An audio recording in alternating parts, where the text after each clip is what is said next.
That is, so we'll write that from the postulate of Bohr.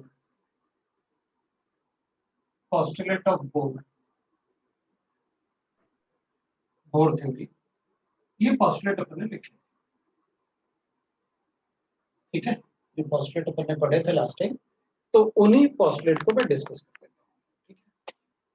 तो अपन क्या करेंगे, अपन लिखेंगे देखो फ्रॉम फर्स्ट postulate हमने लिखा था that is K ZE square upon R will be equal to MV। ये एक इक्वेशन है, तो इक्वेशन का नंबर चेंज हो सकता है, कोई प्रॉब्लम नहीं। ये हो सकता है मैंने आपको 3 की इक्वेशन 3 दिया होगा, ये अपन ने लास्ट टाइम इक्वेशन 3 लिखा था, मैं उसको 3 ही लिख देता ताकि आपने जो पहले लिखा था उसको उसी को कंटिन्यू करेंगे आप। अभी वेट करेंगे, रेडियस तक मैं कैलकुलेट करूंगा। So from first postulate I got this, from second postulate अगर हम second postulate की बात करेंगे तो we'll have MVR is equal to NH upon 2 pi। तो अपन ने कहा था दोनों तरफ आप स्क्वायर कर लो, on squaring both sides, on squaring both side we can write like this, we get अगर अपन दोनों तरफ स्क्वायर करेंगे तो m square v square r square n square h square 2 का स्क्वायर होगा तो 4 हो जाएगा और पाई स्क्वायर।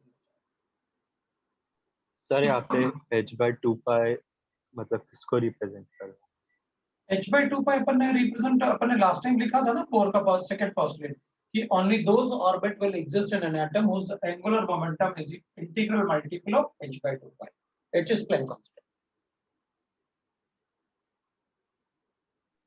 तो इसको भी स्क्वायर किया, बोथ साइड स्क्वायर करना है तो इसको स्क्वायर किया और इसको भी स्क्वायर। मैं इसको रीअरेंज कर लेता हूं mv स्क्वायर। तो एक m और एक 2v मैंने यहां ले लिए, तो एक m को यहां ले जाना पड़ेगा आपको, n square h square 4 pi square और m r स्क्वायर आया मेरे पास। तो इसको अपन ने इक्वेशन 4 लिखा था लास्ट टाइम। इक्वेटिंग इक्वेशन अगर अपन दोनों को इक्वेट करें, equation 3b mb square upon mb square is equal to 10 है और 4b mb square is equal to 10, तो दोनों को इक्वेट कर सकते हैं। अगर ये वैल्यू और ये value mv square is equal to 10 and mb square is equal to 10 मतलब ये दोनों इक्वल है। तो equating equation 3 and 4 for mv square we get, अगर दोनों को इक्वेट करूंगा तो मेरे पास आएगा कि ZE square upon R is equal to, यहां पर लिखूंगा मैं n square h square upon 4 pi square m r square. एक आर तो मैं कैंसिल कर लेता हूं, तो इससे मैं रीअरेंज करके r कैलकुलेट कर लेता हूं। So r will be equal to n square h square divided by मेरे पास 4 pi square m K ZE square. ये अपने पास r आया था जो मैंने लास्ट टाइम आपको बताया था, व्हिच इज अवर इक्वेशन 5। ये मैंने आपको लास्ट टाइम बताया। yes, अगर हम क्या करते हैं, जैसे अपने पास r का वैल्यू इक्वेशन 5 यहां तक मैंने आपको लास्ट टाइम पढ़ाया था, तो यहां तक लिखने मेरे को एक डाउट था। बोलो। मेरे को बोर का फर्स्ट पोस्टुलेट समझ नहीं आया, एक बार वापस समझाओ। फर्स्ट पोस्टुलेट जो अपने पास गिवन था वो था कि भाई देख, मेरे पास एक पॉजिटिव चार्ज है और एक नेगेटिव चार्ज है, इन दोनों में अट्रैक्शन, तो इन दोनों में जो अट्रैक्शन होगा वो तो चार्जेस है तो Q1 Q2 और इन दोनों के बीच में डिस्टेंस r है तो that will be equal to force of attraction दोनों में होगा Q1 Q2 divided by r square, that is the force proportional to this. ये दोनों में अट्रैक्शन, तो अपन ने लिखा था ये कूलम्बिक फोर्स है क्योंकि चार्ज की बात कर रहे हैं अपन, तो अपन ने प्रोपोर्शनलिटी कांस्टेंट ये लिखा, इन दोनों के बीच में ये फोर्स ऑफ अट्रैक्शन था, दो चार्ज पार्टिकल जो r डिस्टेंस पे प्रेजेंट। अब अपन ने कहा था कि भाई, अब अपन ने कहा सेंट्रीफ्यूगल फोर्स है, उसी पे आ रहा है, उसी पे आ रहा। अब तूने बोला है कि समझा दो तो अपन समझने के लिए अपन मतलब थोड़ा सा टाइम लेंगे, मतलब अपन ऐसे नहीं करेंगे कि फटाफट मतलब वैसे कर ले, तो समझने के लिए थोड़ा तो टाइम लेना ही पड़ेगा ना, वेट करो, सब लोग सोच लें पहले और उसके बाद अपन उसको डिस्कस करें। तो ये तो फोर्स ऑफ अट्रैक्शन था। अब ये जो इलेक्ट्रॉन है ये रुका हुआ थोड़ी होता है, ये तो चलता रहता है क्योंकि रोटेट होता रहता है। अगर रोटेट होगा तो इसका भाई अगर रोटेट होगा तो इसकी एनर्जी लॉस्ट होगी, एनर्जी लॉस्ट होगी तो इसमें जो रदरफोर्ड में पढ़ा था अपन ने वो इसमें गिर जाएगा, तो अपन कहेंगे वो फिर एक्सप्लेन नहीं कर पाएगा। तो अभी अपन क्या करेंगे, जब इसका स्पीड तो बहुत ज्यादा है तो ये ऐसे जाना चाहता है बाहर की तरफ, लीनियर मोमेंटम, लेकिन हम उसे एंगुलर मोमेंटम में रख रहे हैं, एमवीआर। तो जिस फोर्स से ये बाहर की तरफ जाना चाहता है उतना ही फोर्स से अपन इसको अंदर की तरफ भी पुल कर रहे हैं। मतलब अगर मैं इसको आप इस तरफ पुल कर रहे हो और मैं इस तरफ पुल कर रहा हूं, आप जितना फोर्स से इसको इस तरफ पुल कर रहे हो मैं उतना ही फोर्स से इसको इस तरफ पुल कर रहा हूं, तो ये सीधा ऐसे रहेगा क्योंकि दोनों तरफ एक जैसा फोर्स, तो वो उसका स्ट्रेट लाइन। तो जिस फोर्स से ये बाहर की तरफ जाना चाहता है उतना ही फोर्स से ये अंदर की तरफ भी अट्रैक्टेड होता है। तो जब ये मूव कर रहा होता है तो बाहर की तरफ क्यों जाना चाहेगा, क्योंकि ये एंगल में रोटेट कर रहा होता है एक पर्टिकुलर एंगल पे। तो ये जैसे अपन एक मतलब स्ट्रिंग में एक पत्थर को बांध लेते हैं एक छोटे से धागे में और उसको फिर ऐसे रोटेट करते हैं, तो जब आप उस धागे को छोड़ दोगे तो वो पत्थर हमेशा बाहर की तरफ गिरेगा, मतलब उसका बाहर की तरफ जाने का टेंडेंसी ज्यादा था। That is called it centrifugal force. तो आप चाहते हो कि वो अपने एक फिक्स्ड मतलब ऑर्बिट पे रोटेट करता रहे, तो अपन क्या करते हैं, उसे रोटेट तो करते हैं लेकिन उससे उसको पुल करके रखते हैं हमेशा। कितने फोर्स से? तो अगर जिस फोर्स से वो बाहर की तरफ जाना चाहता है उतने ही फोर्स से अंदर की तरफ आप अट्रैक्ट करके रखोगे तो वो अपने फिक्स पाथ पे रोटेट करता है। तो यहां पर जो बाहर की तरफ जाना चाहता था ये, वो इसका सेंट्रीफ्यूगल फोर्स था।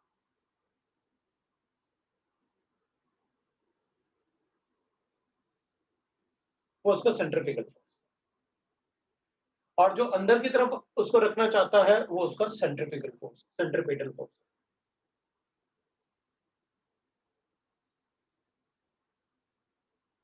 मतलब अगर मैं एक काम कर लेता हूं, एक ये ऐसे सर्किल बना लेता हूं और मैं अच्छा स्पीड से साइकिल चलाता हूं उस सर्किल में, मतलब मैंने एक बड़ा सा सर्किल बना लिया और साइकिल चला, तो मैं क्या करूंगा, हमेशा मुझे पता है कि मुझे साइकिल को टर्न करना होगा, तो मैं कभी भी साइकिल को बिल्कुल स्ट्रेट ऐसे नहीं चलाऊं, मैं थोड़ा सा बेंड होके चलाऊंगा, ऐसे बेंड होके। वो बेंड होके क्यों चलाओगे, क्योंकि मैं अपने सेंट्रीफ्यूगल फोर्स जो बाहर की तरफ लग रहा है सभी पॉइंट पे, उसको सेंट्रीपिटल फोर्स से बैलेंस करके रखूंगा अंदर की तरफ, थोड़ा सा ऐसे बेंड होके चलाऊंगा साइकिल, ताकि वो सेंट्रीपिटल फोर्स जिस फोर्स से मैं बाहर की तरफ जाना चाहता हूं उतने ही फोर्स से मैं अंदर की तरफ बेंड हो जाऊंगा, ताकि वो ग्रेविटी मुझे उसको बैलेंस कर दे। अगर मैं स्ट्रेट रहूंगा तो फिर ग्रेविटी से बैलेंस नहीं होगा, हर बार मैं इस सर्कल से बाहर निकल जाऊंगा। अब करके भी देख सकते हो साइकिल, थोड़ा स्पीड में अच्छा साइकिल चलाओ इसमें, तो आप स्पीड में चलाओगे तो हमेशा बेंड होके चलाओगे। कि अगर एक मुझे छोटा सर्किल में अगर साइकिल को चलाना है, छोटा circle means you can take a radius of 10 meters और फिर स्पीड ले रहा, तो आपको भी थोड़ा बेंड होना पड़ेगा।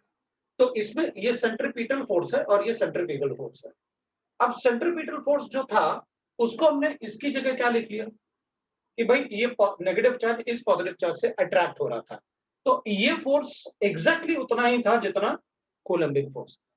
तो हमने कहा ये अपने फिक्स्ड ऑर्बिट में इसलिए रोटेट करता है क्योंकि कोलंबिक फोर्स ऑफ अट्रैक्शन जो है वो सेंट्रीपिटल फोर्स के बराबर है और सेंट्रीपिटल फोर्स सेंट्रीफ्यूगल फोर्स के बराबर है। तो हमने फर्स्ट पोस्टुलेट में ये लिखा था कि सेंट्रीपिटल फोर्स और कोलंबिक फोर्स बराबर होते हैं, दैट इज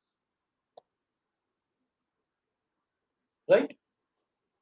के का वैल्यू मैंने आपको पहले भी बताया, चलो अभी तो लिखने वाले हैं अपन, ठीक है। तो वी गॉट दैट कि मतलब अपन को कैसे बताना। सो यहां तो हमने क्या किया, रेडियस का एक्सप्रेशन बना। अब अगर रेडियस के एक्सप्रेशन की बात करेंगे अपन, जो रेडियस का एक्सप्रेशन अपन को गिवन है, so in the expression of radius, so in the expression of radius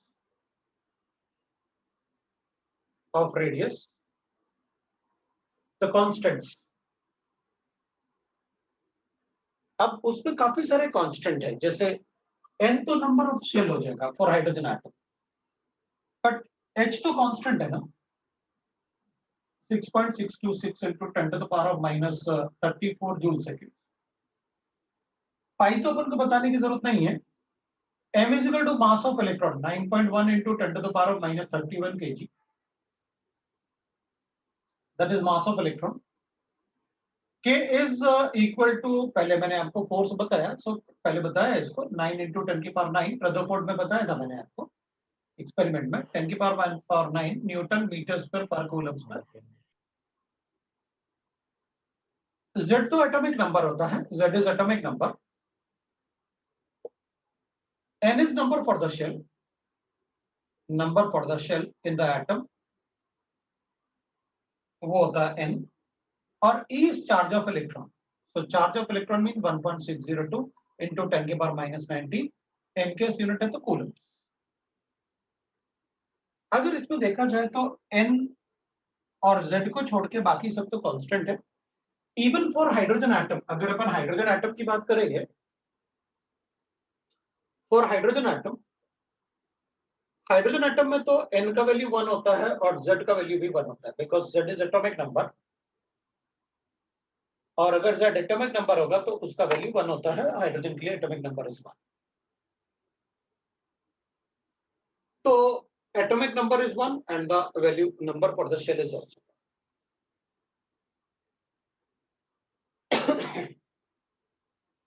अगर मैं इन सब वैल्यूज को सब्स्टिट्यूट कर देता हूं बाहर, तो अपन ऐसे लिख सकते हैं, on substituting values of constant and N and Z for hydrogen atom, we get the radius of hydrogen. The radius of hydrogen atom, हमको हाइड्रोजन एटम का रेडियस मिल जाएगा. अगर हम उसमें सारे वैल्यूज को सब्स्टिट्यूट कर दें तो हमको रेडियस ऑफ हाइड्रोजन एटम मिल जाएगा. So the radius of hydrogen atom, अगर अपन वहां पर रेडियस ऑफ हाइड्रोजन एटम की बात करें तो यहां पर हमने ES ने सारे वैल्यूज थे, N का वैल्यू 1 हो गया, Z का वैल्यू 1 हो गया, बाकी सारे कांस्टेंट है. तो we get the radius of hydrogen atom, that is R is equal to 0.529 होता है angstrom. This is the radius of hydrogen atom. We can calculate from the board.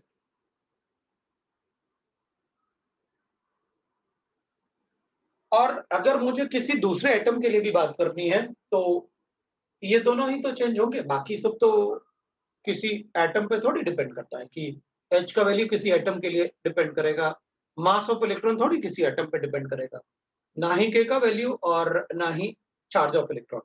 सिर्फ ये दोनों वैल्यू हैं जो एटम पे डिपेंड करेंगे कि भाई कौन सा एटम है तो उसका एटॉमिक नंबर ले लो, और कौन सा शेल है तो उसके लिए N का वैल्यू. तो मैं रेडियस को ऐसे लिख सकता हूं, रेडियस ऑफ एटम अगर मुझे कैलकुलेट करना है तो मैं लिख सकता हूं radius of atom will be equal to, मैं ऐसे लिख सकता हूं 0.529. भाई इसमें मैं लिख लेता हूं दैट इज N क्या है यहां पर उस इक्वेशन में N स्क्वायर बाय Z लिख लूंगा. Why it is so, because what happens, hydrogen के लिए हमने इसको भी 1 लिया और Z को भी 1 लिया. हाइड्रोजन के लिए N भी 1 होता है, Z भी 1 होता है, that's why we get this way. कोई दूसरा एटम होगा तो एटॉमिक नंबर चेंज हो सकता है तो हम उसके लिए चेंज कर लेंगे, और कोई दूसरा एटम होगा अगर उसमें डिफरेंट शेल्स की बात करेंगे तो हम वो भी बात करके बता सकते हैं. सो वी कैन राइट ये रेडियस का formula. This is how you can calculate the radius of hydrogen. अब radius of hydrogen atom we got that, ये तो इतना ही होगा. तो एक्चुअली डिफरेंट एटम, अगर रेडियस अपन हाइड्रोजन एटम की बात करेंगे ना तो हाइड्रोजन एटम में जनरली अपन कहते हैं वहां पर एक ही शेल होता है, एक प्रोटॉन होता है, एक इलेक्ट्रॉन होता है हाइड्रोजन एटम. बट सभी एटम में ना इट डजंट मैटर कि मतलब कौन सा एटम है, उसमें एक से ज्यादा शेल होता है. शेल तो बहुत सारे होते हैं सभी एटम, लेकिन according to the number of electron present in the atom हम उतने ही शेल लिखते हैं जितने उसमें इलेक्ट्रॉन होते हैं. फर्स्ट शेल में 2 इलेक्ट्रॉन होते हैं, फिर सेकंड में 8 इलेक्ट्रॉन होते हैं, लाइक दैट। तो शेल का पोजीशन तो सभी एटम में होता है, शेल तो सभी एटम में एग्जिस्ट करेंगे, इट डजंट मैटर हाइड्रोजन है या लिथियम है या कार्बन है। लेकिन since number of electron hydrogen में एक ही है, तो अपन उसमें एक ही शेल बनाते हैं और उसके एटम को बस इतना ही दिखा देते हैं कि देखो भाई एक इलेक्ट्रॉन है तो ये उसका हाइड्रोजन एटम का शेल। अदरवाइज एटम तो उसमें शेल तो और भी हो सकते हैं। हम किसी भी एटम का इन्फ्लुएंस वहां तक लिख सकते हैं, मतलब अपन मान लो मेरे पास ऐसे हाइड्रोजन एटम है, उसके अंदर एक प्रोटॉन है और इसके अंदर इलेक्ट्रॉन्स है, एक फर्स्ट शेल के अंदर इलेक्ट्रॉन। अगर ये इलेक्ट्रॉन को अगर मुझे हाइड्रोजन एटम से निकालना है बाहर, तो मुझे इन दोनों के फोर्स ऑफ अट्रैक्शन को कम करना होगा। अगर मुझे इन दोनों के फोर्स ऑफ अट्रैक्शन को ब्रेक करना है, तो इस इलेक्ट्रॉन को मैं बाहर लेके जाऊंगा। अब मान लो अपन यहां पर जब इसको बाहर लेके जाएंगे तो एक पॉजिटिव चार्ज को नेगेटिव चार्ज से दूर लेके जाएंगे, तो एनर्जी देनी पड़ेगी, क्योंकि पॉजिटिव और नेगेटिव में तो अट्रैक्शन होता है। तो अगर अपन इसको एनर्जी देंगे तो इस इलेक्ट्रॉन को धीरे पहले मैं यहां लेके गया, फिर यहां लेके गया, फिर यहां लेके गया, फिर यहां लेके गया और फिर बाहर निकल। अगर मान लेते हैं इस इलेक्ट्रॉन को जब मैं इस प्रोटॉन से दूर ले जा रहा था, तो ये इलेक्ट्रॉन इससे जैसे जैसे दूर जाएगा वैसे वैसे इस इलेक्ट्रॉन का अट्रैक्शन इससे कम होता जाएगा। हम जैसे जैसे इस इलेक्ट्रॉन को दूर लेके जाएंगे प्रोटॉन से, वैसे वैसे उसका अट्रैक्शन कम होता जाएगा। हमने मान लिया कि अज्यूम किया कि भाई देख, इस पॉइंट पे आके इलेक्ट्रॉन जो है वो इस न्यूक्लियस से इंडिपेंडेंट हुआ। अगर इस पॉइंट पे आके मतलब इतना डिस्टेंस पे जाके ये इलेक्ट्रॉन इस प्रोटॉन से इंडिपेंडेंट हो गया, तो मैं क्या कहूंगा, इस हाइड्रोजन एटम के न्यूक्लियस का जो इन्फ्लुएंस था वो इतने में रीजन में था। मतलब इससे इस रीजन तक ले जाने से अगर ये इलेक्ट्रॉन इससे अट्रैक्ट होता रहा, मतलब इस प्रोटॉन का इन्फ्लुएंस, इस न्यूक्लियस का इन्फ्लुएंस ऑफ हाइड्रोजन एटम यहां तक था, वो एक शेल तक नहीं था, वो यहां तक था। इसके बाद वो इंडिपेंडेंट हो जाएगा। मतलब किसी भी एटम का जो रीजन होता है, इन्फ्लुएंस करने वाला रीजन, वहां पर इलेक्ट्रॉन कहीं भी रहेगा वो न्यूक्लियस से अट्रैक्टेड रहेगा। तो ऐसा नहीं होता कि हाइड्रोजन एटम में इलेक्ट्रॉन को बस यहां निकाल दो तो वो बाहर निकल गया, नहीं, उसका अट्रैक्शन कम होगा। अब अट्रैक्शन इसको जितना ज्यादा दूर ले जाओगे उतना कम इससे अट्रैक्शन होगा। वो पॉइंट जहां पर ये इलेक्ट्रॉन इससे इंडिपेंडेंट हो जाएगा उसको बोलते हैं अपन कि भाई हमने हाइड्रोजन एटम के इलेक्ट्रॉन को बाहर निकाल दिया। तो हाइड्रोजन एटम को अगर इलेक्ट्रॉन को बाहर निकाल दिया तो मैंने हाइड्रोजन एटम को हाइड्रोजन H पॉजिटिव में कन्वर्ट। H पॉजिटिव में हाइड्रोजन तभी कन्वर्ट होगा जब ये इलेक्ट्रॉन न्यूक्लियस से इंडिपेंडेंट हो जाए, तभी अपन उसे मानेंगे कि वो बाहर निकल। तो सभी एटम में शेल तो ज्यादा ही होते हैं, लेकिन हम उन्हें पढ़ते इसलिए नहीं है क्योंकि हमें बस उतना ही पढ़ना होता है जितने इलेक्ट्रॉन्स होते हैं। कोई बात नहीं। तो मैं तुमसे क्या बोल रहा हूं कि सेकंड पोस्टुलेट में अपन को ये पता है कि देखो भाई, हर एक शेल का पोजीशन फिक्स होता है। Only those shell exist in an atom whose angular momentum is integral multiple of h/2 pi। तो अपन को पता है कि पर्टिकुलर पॉइंट पे बहुत सारे शेल्स हो सकते हैं एटम, तो उनका पर्टिकुलर पॉइंट पे रेडियस भी हो सकता है। तो अच्छा, इसका मतलब है कि हाइड्रोजन के भी, ये तो फर्स्ट शेल का रेडियस बताया होगा आपने कि न्यूक्लियस से फर्स्ट शेल का क्या डिस्टेंस है, वो रेडियस बताया क्योंकि इलेक्ट्रॉन वहां था। लेकिन सेकंड शेल का अगर रेडियस बताना है तो एन का वैल्यू चेंज करो, जेड तो सेम रहेगा क्योंकि हाइड्रोजन एटम की बात कर रहे हैं। तो मैं क्या करूंगा, मैं कहूंगा देखो भाई, अगर मुझे रेडियस कैलकुलेट करना है ना किसी भी एटम में, तो अपन को पॉइंट्स में देख लेते हैं। बोर के पोस्टुलेट से अपन को फायदा क्या हुआ वो देखते हैं। तो मैं क्या करूंगा,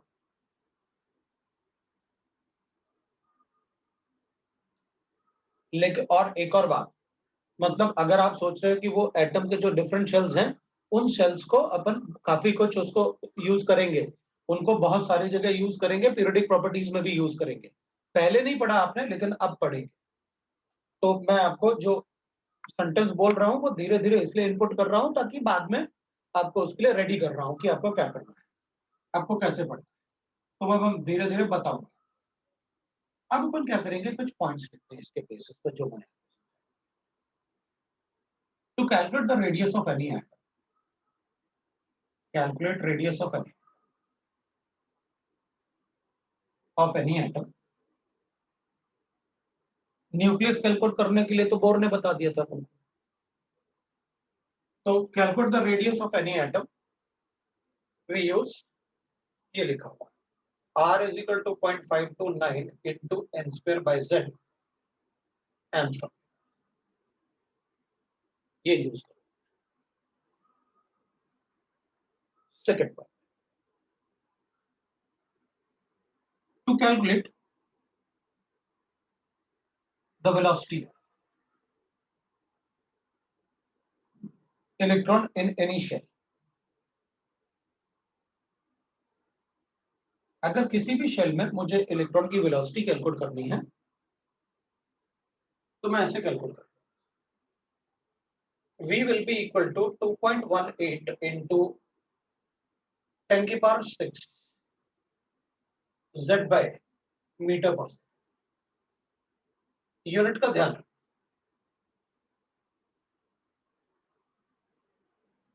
That is the velocity। तो अपन कहेंगे सर वेलोसिटी कैसे कैलकुलेट किया आपने, कोई रेडियस तो आपने बताया कि इससे कैलकुलेट किया, ये इक्वेशन मुझे दिख रहा है और radius is directly proportional to n square and inversely proportional to z, इसलिए आपने n स्क्वायर बाय z लिखा है।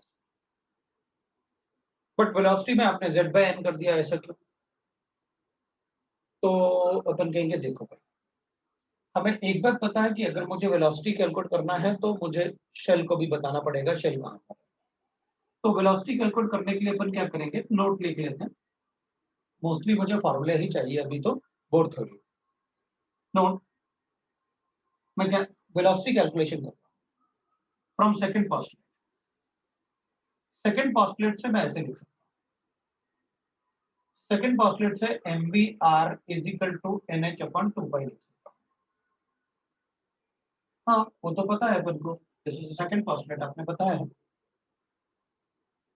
तो मैं इसमें लिख सकता हूं v will be equal to that is nh upon 2 pi mr लिख सकता हूं। इसमें आप r के वैल्यू को सब्स्टिट्यूट कर दो इससे, substituting the value of r from equation 5. So I got velocity like this, substituting r from equation 5, r from equation 5, equation 5 we get, मैं r को इसको r, ये r की जगह उसको सब्स्टिट्यूट कर देता हूँ इक्वेशन 5। तो what I got is r को अगर सब्स्टिट्यूट करूंगा तो v will be equal to nh upon 2 pi m, अब r को सब्स्टिट्यूट कर n square h square 4 pi square m K z square, ये आएगा। अगर देखा जाए तो मैं इसको तो कैंसिल कर सकता हूं, मैं इसको भी कैंसिल कर सकता हूं, मैं इसको भी कैंसिल कर सकता हूं और मैं पाई को भी इधर कैंसिल कर सकता हूं। तो मेरे पास जो वेलोसिटी का एक्सप्रेशन आएगा वो ऐसे आएगा, आप देख सकते हो। ये गया, इसमें 2 बचा हुआ है, एक पाई बचा हुआ है, 2 पाई के z स्क्वायर, वो कैंसिल नहीं, डिवाइडेड बाय इधर सब कैंसिल है, एक n और h बच गया, बस आप खुद भी कैलकुलेट करके देख सकते हैं। ये इक्वेशन बच गया। इसमें z by n आ रहा है, velocity directly proportional to z by n, ये तो अपन को कोई प्रॉब्लम नहीं, velocity is directly proportional to z by n, वो कोई प्रॉब्लम नहीं है। बाकी सारे कांस्टेंट्स हैं, z और n को छोड़ के h 2 पाई k और e square, they are constants, उसी के लिए तो ये वैल्यू लिखा है। उन कांस्टेंट्स का जो वैल्यू है ना z by n, अगर हाइड्रोजन के लिए फर्स्ट शेल की बात करूंगा तो हाइड्रोजन में z का वैल्यू 1 होगा और फर्स्ट शेल ये होगा, मतलब हाइड्रोजन के फर्स्ट शेल में जो इलेक्ट्रॉन का वेलोसिटी होता है वो कितना होता है 2.18 into 10 to the power of 6 meter per second. That is the velocity of electron in the first shell of hydrogen atom. तो हाइड्रोजन के सेकंड शेल में कितनी वेलोसिटी होती होगी? ठीक है, तो n का वैल्यू 2 ले लेता हूं क्योंकि n is number for the shell. तो आपने बताया एटॉमिक नंबर तो हाइड्रोजन के लिए 1। दैट अगर किसी को डाउट है तो वो बता।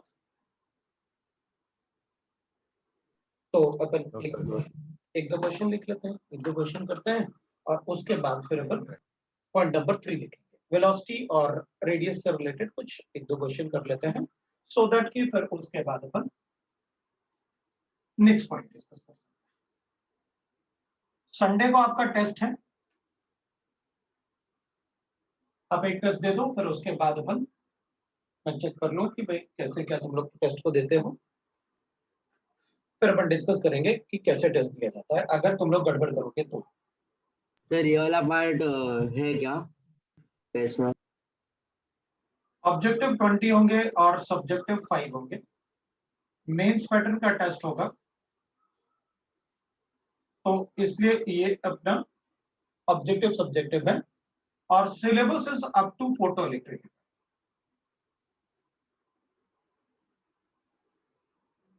बोर्ड थ्योरी नहीं आएगा, it is up to photoelectric effect. अब आपको कोई डाउट है तो बोलो, और फोटो इलेक्ट्रिक इफेक्ट तक भी अगर कोई डाउट है तो वो भी बोल सकते हैं कि सर उसमें नहीं।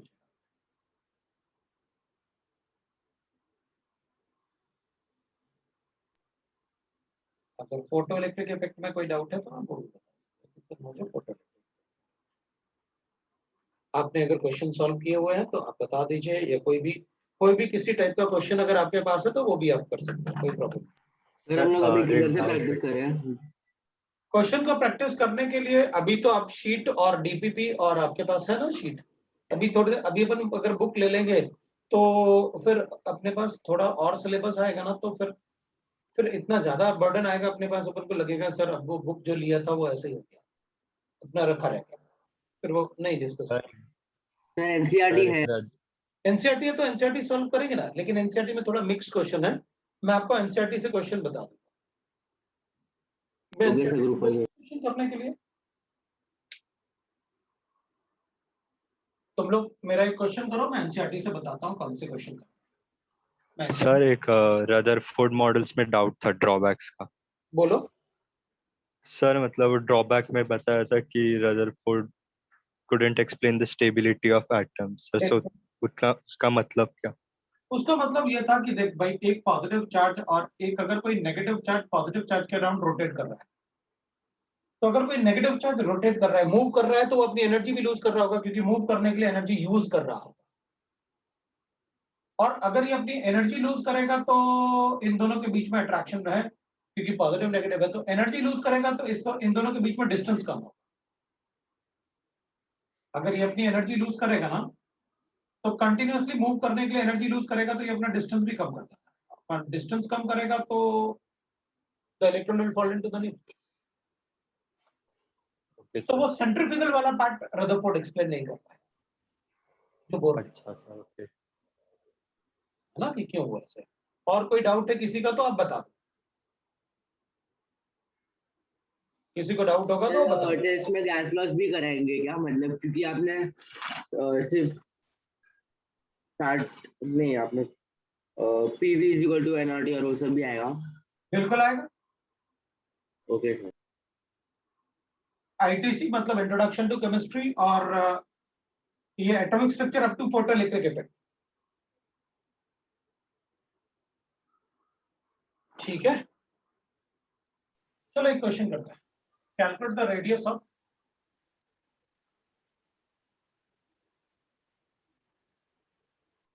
Third shell of hydrogen.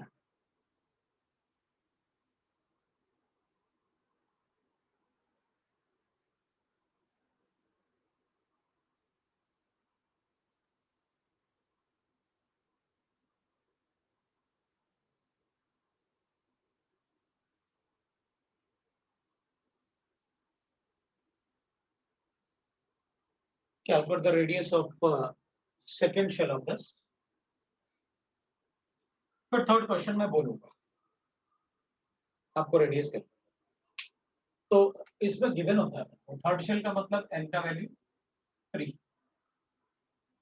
और ऑफ हाइड्रोजन एटम मतलब z का वैल्यू 1। तो रेडियस का सीधा फॉर्मूला लगाते हैं 29 into N square by Z होता है। तो 0.529 इंटू एन क्या है मेरे पास 3 और ये आपके पास है 1। तो 0.529 इंटू 3 9 कर देते हैं। लो भाई आंसर आ गया, लेकिन ये जो आंसर आया वो एंगस्ट्रॉम है ऐसे। 4.76। बिल्कुल वो अपना आंसर आ जाएगा। तो अब रेडियस कैलकुलेट करना है तो जल्दी से लिखेंगे कि भाई कौन सा एटम है तो z पता चल जाएगा, और उसके बाद कौन सा शेल है तो अपन को n पता चल जाएगा।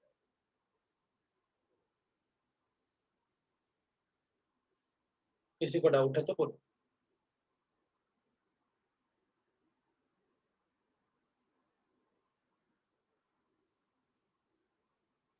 सेकेंड वाला कितना आया आंसर? 1.058 एंगस्ट्रॉम। सेकेंड वाले का आंसर ये बोल रहा है अपन को n का वैल्यू तो 2 गिवन है और z का वैल्यू अपन को वो भी 2 गिवन है। बड़ा अच्छा है यार। तो अपन लिखेंगे radius is equal to 0.529 into N square by Z लिखेंगे। तो 0.529 एन स्क्वायर आएगा अपने पास तो 2 का स्क्वायर आ गया और डिवाइडेड बाय 2 आ गया। अब तो 0.529 इंटू 2 आ गया। 2 इसको ना कैलकुलेशन के लिए 1.058। 0.529 जो है ना ये वाला पार्ट, इसको अपन 0.53 ले लेते हैं कैलकुलेशन, वो थोड़ा इजी हो जाए। फिर 0.529 को 0.53 कर देते हैं ना डेसिमल के सेकंड प्लेस पर, फिर 1.03। तो फिर 1.06 डायरेक्टली आ जाएगा। 0. हाँ सर। आ जाएगा ना सबको? किसी Yes, को डाउट? sir. Yes sir. मुझे लगता है किसी को डाउट नहीं। रुको मैं एक चैट पढ़ लूं यार, किसी का चैट है अपने पास।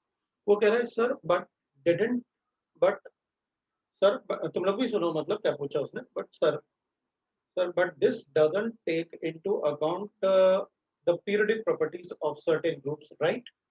It takes account. देख ले, रेडियस की बात करते हैं। पीरियोडिक टेबल में बताओ, लेफ्ट टू राइट अगर अपन जाते हैं, अगर पीरियोडिक टेबल में एक बात बताओ, पीरियोडिक टेबल में अगर अपन एलएचएस से आरएचएस की तरफ जाएंगे तो साइज बताओ क्या होगा? तो अपन एक ही पीरियड में अपन क्या बोलते हैं पीरियोडिक टेबल में? पीरियोडिक टेबल में एक ही पीरियड में एन का वैल्यू जो रहता है वो कांस्टेंट रहता है, और यहां से यहां जाओगे तो एटॉमिक नंबर बढ़ेगा। एटॉमिक नंबर बढ़ेगा ना, बोरॉन कार्बन नाइट्रोजन ऐसे एटॉमिक नंबर बढ़ता है। तो एन का वैल्यू तो एक ही पीरियड के लिए कांस्टेंट रहता है, सेम रहेगा, बट इलेक्ट्रॉन सेम शेल में ऐड करते हैं ना पीरियड में, तो एन का वैल्यू तो सेम रहेगा। लेकिन अगर एटॉमिक नंबर बढ़ेगा तो रेडियस फिर छोटा होगा। That's why we say that LHS से आरएचएस की तरफ जाते हैं तो in a period the size decreases. Agreement जो पीरियोडिक टेबल में होता है वही हो रहा है। तो अपन कहेंगे अच्छा सर ठीक है, ग्रुप की बात बताओ। ग्रुप में तो टॉप टू बॉटम है ना, lithium sodium potassium rubidium caesium ऐसे, और ये तीन मेटल तो the best metal for the photoelectric effect. क्यों? क्योंकि इसका लोएस्ट आयनाइजेशन एनर्जी होगा तो इलेक्ट्रॉन जल्दी जंप करता है, तो वो तो फोटोइलेक्ट्रिक इफेक्ट के लिए। बट अपन क्या बोलते हैं, टॉप टू बॉटम साइज बढ़ता है, हाँ तो एटॉमिक नंबर भी तो बढ़ता है। फिर एटॉमिक नंबर भी बढ़ता है साइज भी बढ़ता है, ये कैसे हो गया? तो अपन कहेंगे भाई एटॉमिक नंबर तो बढ़ रहा है तो साइज डिक्रीज हो रहा है, लेकिन शेल में स्क्वायर है, मतलब एक शेल बढ़ेगा तो 4 टाइम लेना पड़ेगा चेंज। मतलब यहाँ पर अगर डबल करूंगा ना इनका वैल्यू तो रेडियस 4 टाइम चेंज होगा, लेकिन अगर यहाँ इसको डबल करूंगा तो सिर्फ हाफ होगा। तो इसमें स्क्वायर है, स्क्वायर का मतलब है इसमें थोड़ा भी चेंज करोगे तो ये वैल्यू में बहुत ज्यादा चेंज आएगा। तो अगर शेल चेंज करोगे तो इसका मतलब है इस रेडियस में बहुत ज्यादा चेंज आएगा। सेल चेंज करने का मतलब है इनका वैल्यू चेंज करना। इस पे कोई स्क्वायर नहीं है, इस पे प्रोपोर्शनल है। इसलिए टॉप टू बॉटम z भी बढ़ेगा n भी बढ़ेगा, लेकिन n ज्यादा डोमिनेटिंग फैक्टर है, n पे ज्यादा डिपेंडेंस होगा रेडियस, क्योंकि उसमें स्क्वायर है। ठीक है ना, कोई बात नहीं। मतलब सभी के लिए, मेरे लिए तो तुम लोग, इसलिए मैं कहता हूँ ना तुम लोग जो क्वेश्चन पूछते हो ना तो कई बार कुछ चीजें होती हैं जो मैं सीक्वेंस में नहीं ला पाता। जब तुम लोग क्वेश्चन पूछते हो ना तो उसमें मैं उसको एक्सप्लेनेशन में ले आता हूँ कि अच्छा तुमने पूछा, चलो फिर एक्सप्लेनेशन में ले आता हूँ, तो एक्सप्लेन कर दूंगा। अब एक क्वेश्चन लिखो तुम लोग जल्दी से, लिखो भाई question. Calculate the radius ratio of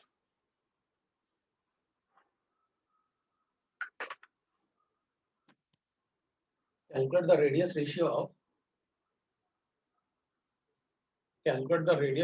of third shell of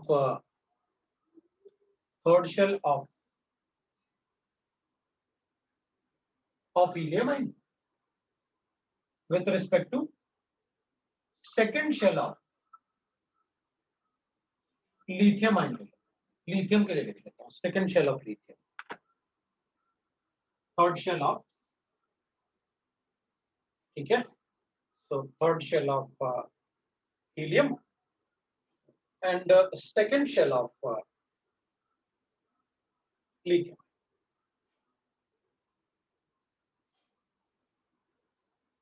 ये करना है। अब इधर फॉर्मूले तो तुमको पता है, वो याद भी हो गया।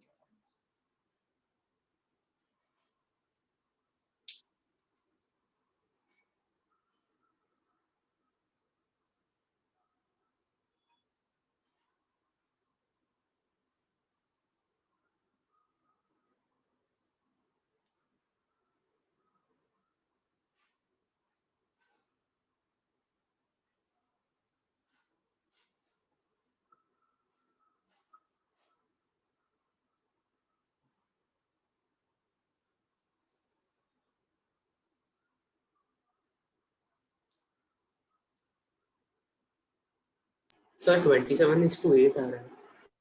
27:8 है, तो मैं एक बार 27:8 सर एक बार चेक कर लूं। रेडियस ऑफ हीलियम आयन लिखते हैं, ऐसा लिख लो, रेडियस ऑफ हीलियम आयन होगा और रेडियस ऑफ लिथियम, लिथियम और वो ले लेंगे। तो 0.529 हो गया ये, और डिवाइड बाय ये कितना होगा, और इसमें n² होता है ना, तो n कितना ले रखा है आपने, थर्ड, तो 3 का स्क्वायर डिवाइडेड बाय z हो गया 2, और डिवाइड करूंगा इसको 0.529 इसके रेडियस को, और इसका n क्या ले रखा है आपने, सेकंड, तो 2 का स्क्वायर डिवाइडेड बाय 3 लिख देते हैं अपने पास क्या हुआ है।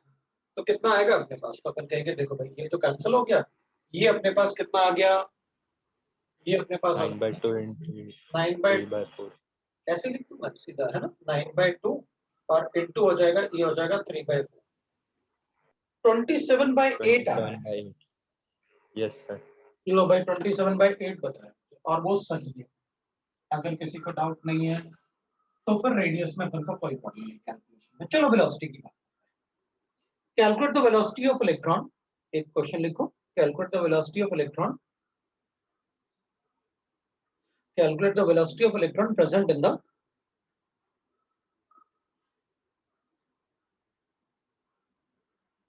calculate the velocity of electron present in the third shell of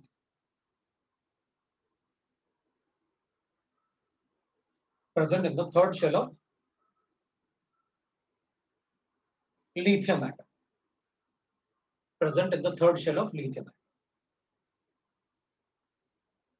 present in the third shell of lithium।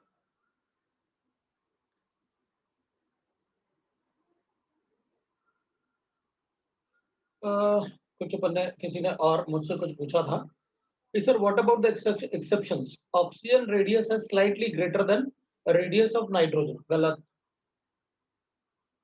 Oxygen का रेडियस कम होता है नाइट्रोजन से।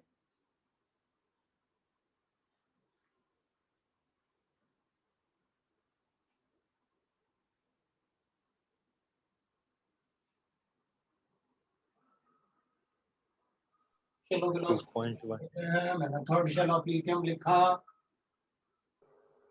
Sir 2.18 into 10 to the power। लो भाई वो कह रहा है कि मतलब आपने लिथियम के लिए लिखा तो z का वैल्यू 3 था, और थर्ड शेल की बात, अरे ये तो इक्वल आ गया ना z और n, तब तो velocity will be equal to 2.18 into 10 to the power of 6 6 meter पर सेकेंड।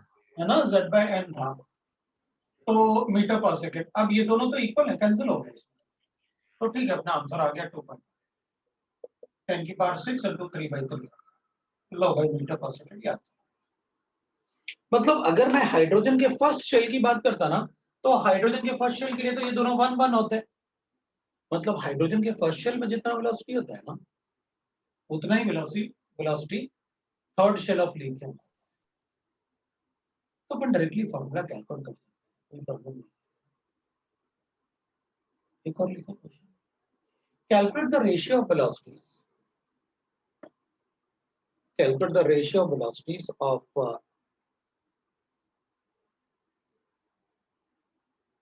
क्वेश्चन वापस रिपीट करना। Calculate the ratio of velocities of electron, velocity of electron, calculate the ratio of velocity of electron present in the third shell of hydrogen atom, third shell of hydrogen atom, and the fourth shell of helium atom. Third shell of hydrogen atom and the fourth shell of helium atom.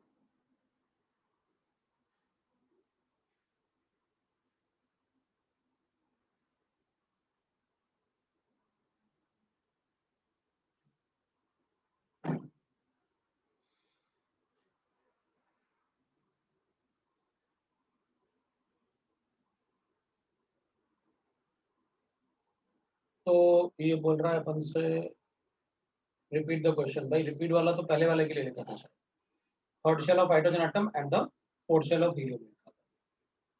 अभी velocity hydrogen atom का third shell है और helium का fourth shell, और velocity का radius चाहिए, ratio चाहिए 2/3। 2/3। ठीक है। तो का आ गया आंसर। मेरे ख्याल से ये वाला पार्ट तो कैंसिल ही हो जाएगा।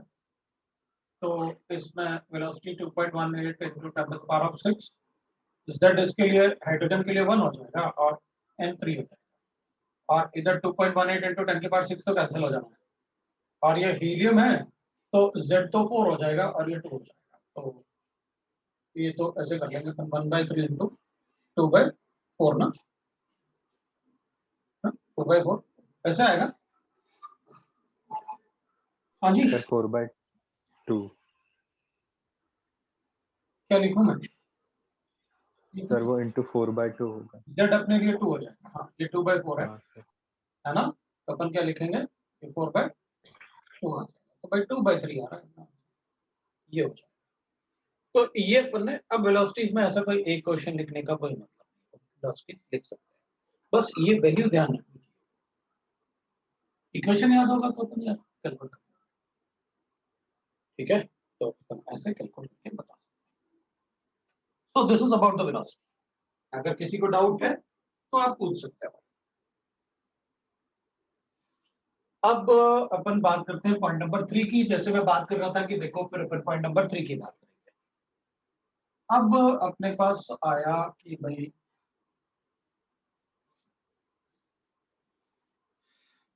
फिर द्रव्य का एक मैसेज आया, तो अपन देखते हैं। सर 10th में मेरे को एक टीचर ने बोला था कि ऑक्सीजन का साइज बड़ा होता है नाइट्रोजन से, और उसने गूगल किया तो उसको सेम। तो अपन कहेंगे ठीक है भाई, कोई बात नहीं। तो लेकिन उनमें वेरिएशन बहुत कम है, और अपन ऑक्सीजन के साइज को छोटा पढ़ेंगे, ठीक है ना। अपन ऑक्सीजन के साइज को कैसे पढ़ेंगे, तो अपन देख सकते हैं कि गूगल पे भी तो लोग कुछ भी लिख देते हैं ना।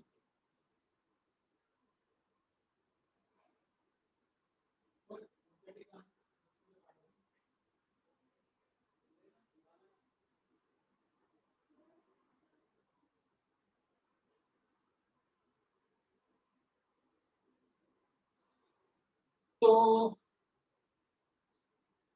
अपन ना ज्यादा नहीं सोचेंगे, मतलब बहुत ज्यादा नहीं सोचना है अपन को। तो मैं मतलब जो अपन क्लास में पढ़ेंगे बस अपने लिए वही अपन को पढ़ना है।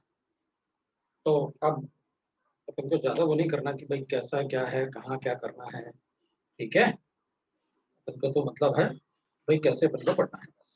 एक मिनट ना, एक मिनट रुकिए।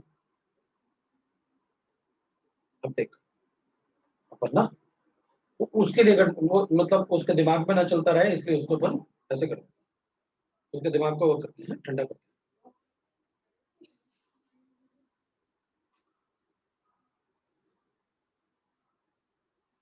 अब तुम अपने आप से, मैंने एक फोटो भेजा है, देख लेना। बहुत वेरिएशन बहुत ज्यादा है यार दोनों में, बहुत ज्यादा वेरिएशन। मतलब अगर अपन देखेंगे तो नाइट्रोजन का साइज जो होता है वो काफी बड़ा होता है ऑक्सीजन से। देखो जब मतलब एटॉमिक नंबर और राइट ना, क्लोरीन का साइज सबसे छोटा और रेगुलर डिक्रीज हो रहा है, और ये एक्सप्लेन भी करूंगा मैं सारी चीजें, बाद में पढ़ेंगे अपन, अभी तो अपन नहीं करेंगे, अपन अपने काम पे फोकस करते हैं। तो 10th में कौन टीचर क्या बोला, गूगल पे क्या लिखा, अपन को कोई फर्क नहीं पड़ता। ना तो गूगल वाले को एडवांस देना है, आईटी एडवांस देना है, ना आपको टीचर को देना है, अपन को देना है।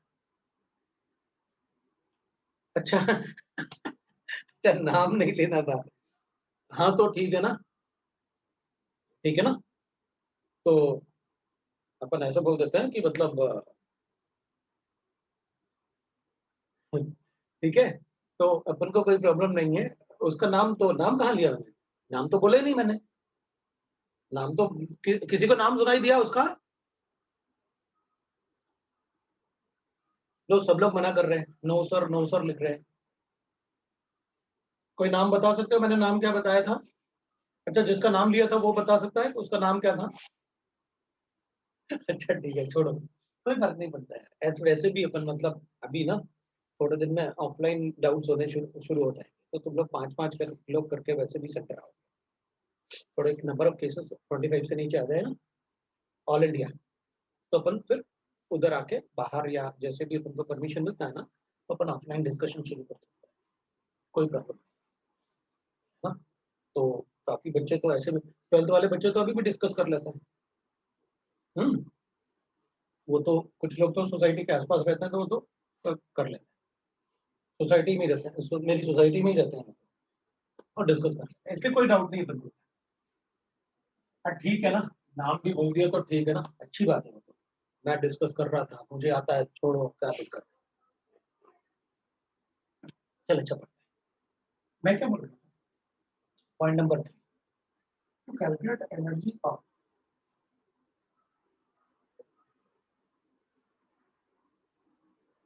इलेक्ट्रॉन एमिशन, या फिर अपन शेल की एनर्जी बोल सकते हैं, एनर्जी ऑफ शेल। अगर मुझे एनर्जी ऑफ शेल ही कैलकुलेट करना है तो क्या करेंगे अपन, वो देखेंगे, ठीक है ना, एनर्जी ऑफ शेल। अच्छा और एक और बात है, अगर किसी को ना कोई डाउट होता है ना, इंडिविजुअल डाउट की सर मुझे ना कोई पार्ट में डाउट है या कुछ ऐसे है, तो तुम लोग ना वहाँ सेंटर पे फोन करके बता देना कि मतलब मुझे ना थोड़ा सा इंडिविजुअल डाउट्स के लिए कुछ टाइम चाहिए, तो आप सर को बोलो कि मतलब जब भी सर इंडिविजुअल डाउट लेंगे तो मेरा नाम दे देना। तो मैं इंडिविजुअल डाउट भी लेता हूँ क्योंकि सभी बच्चों के, मोस्टली 12th में मतलब करते हैं, 11th में थोड़ा कम, लेकिन अगर डाउट होगा तो आप बता सकते हैं, अपन ये करते हैं। अच्छा देख भाई, सीधी सीधी बात है, अपन को एक बात पता है कि देख, न्यूक्लियस होता है और इलेक्ट्रॉन होता है, वो नेगेटिवली चार्ज होता है और वो ऐसे रोटेट करता है। अगर किसी भी पार्टिकल को आप किसी दूसरे पार्टिकल के इन्फ्लुएंस में पढ़ोगे तो अपन पोटेंशियल एनर्जी की बात, और अगर कोई पार्टिकल ऐसा है जो मूव करता है तो हमको पता है it is always associated with kinetic. अगर कोई भी मूविंग पार्टिकल है तो उसके पास काइनेटिक एनर्जी होती है, मतलब, और इलेक्ट्रॉन तो मूव करता है शेल में, इलेक्ट्रॉन तो मूव करता है शेल में। तो अगर इलेक्ट्रॉन मूव करेगा शेल में तो उसके पास काइनेटिक एनर्जी होगा, और मूव भी करता है अंडर द इन्फ्लुएंस ऑफ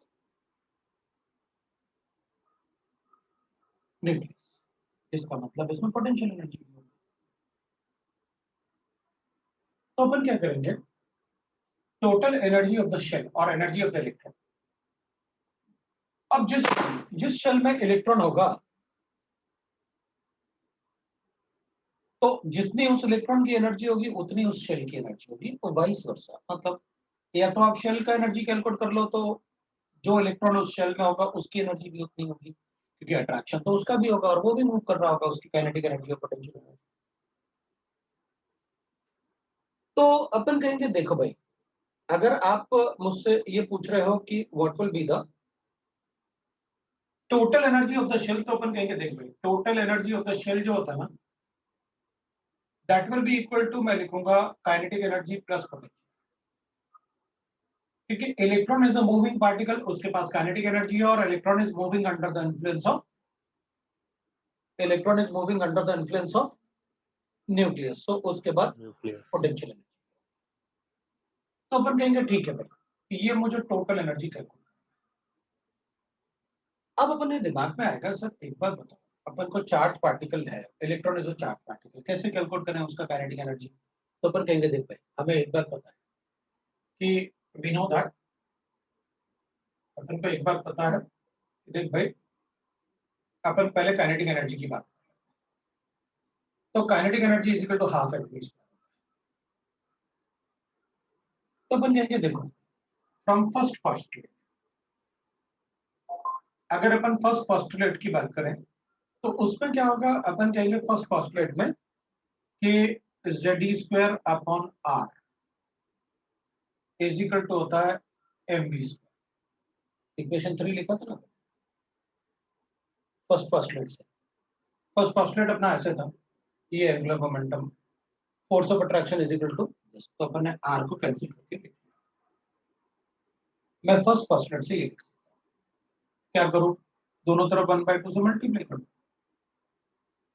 ठीक है। तो मतलब मैं काइनेटिक एनर्जी को चार्ज के फॉर्म में ये लिख सकता हूँ कि Ze into E, that will be the, भाई न्यूक्लियस में चार्ज अपन कितना लेते हैं Ze, और यहाँ पर इलेक्ट्रॉन होता है, तो Q1 Q2 लिखते हैं ना अपन, वही तो है ये Ze into E, that is Ze square, वही तो लिखा अपन ने,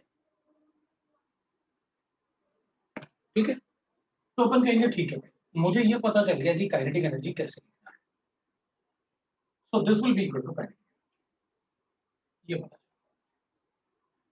ठीक है। मैं काइनेटिक एनर्जी यहाँ सब, that is 1/2 into Kz square upon r in terms of charges, क्योंकि इलेक्ट्रॉन और न्यूक्लियस दोनों ही अपोजिट चार्ज में है, इलेक्ट्रॉन नेगेटिवली चार्ज है और न्यूक्लियस पॉजिटिव चार्ज। अब बात करते हैं अपन पोटेंशियल एनर्जी।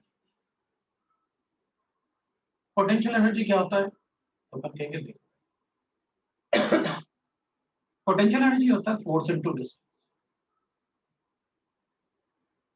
पोटेंशियल एनर्जी तो होता है फोर्स इनटू डिस्टेंस। फोर्स मुझे पता है Kz square upon r square, और डिस्टेंस r, तो फिर potential energy Kz square upon r is potential.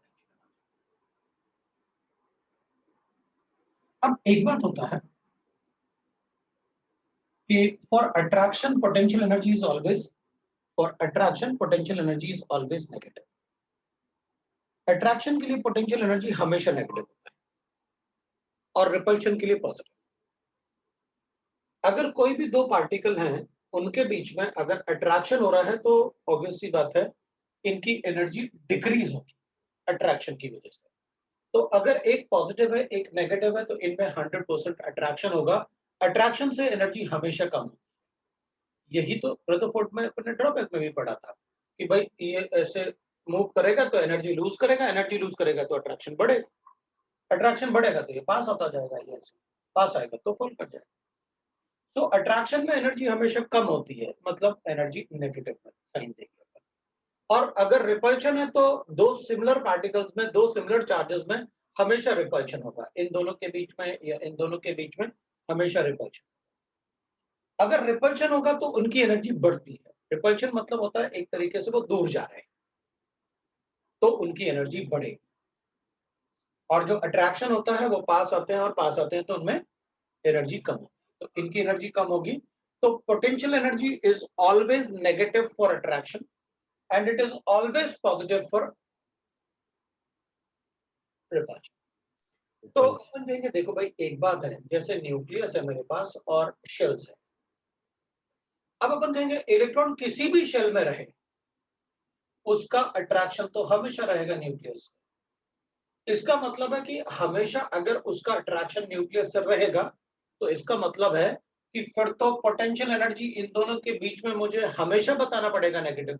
हाँ, तो नेगेटिव साइन हमेशा लगाऊंगा ना। अगर पोटेंशियल एनर्जी नेगेटिव है तो मैं हमेशा नेगेटिव साइन लगा के ही बताऊंगा कि देखो, इसलिए इसमें मैं जो यहाँ पर अपन ने पोटेंशियल एनर्जी लिखा, मैं इसमें नेगेटिव साइन इसलिए लगा रहा हूं क्योंकि इलेक्ट्रॉन और प्रोटॉन के बीच में हमेशा अट्रैक्शन होगा। इलेक्ट्रॉन किसी भी शेल में रहे, उसका अट्रैक्शन न्यूक्लियस से हमेशा होगा। इसका मतलब है कि इलेक्ट्रॉन और प्रोटॉन के बीच में अगर अट्रैक्शन हो रहा है, तो इनके बीच में जो पोटेंशियल एनर्जी होगा वो हमेशा मुझे नेगेटिव देना पड़ेगा।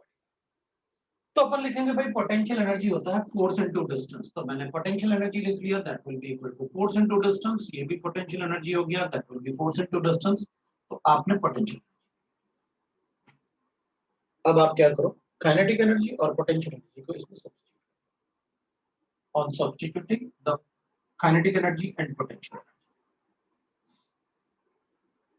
substituting the kinetic energy and the potential energy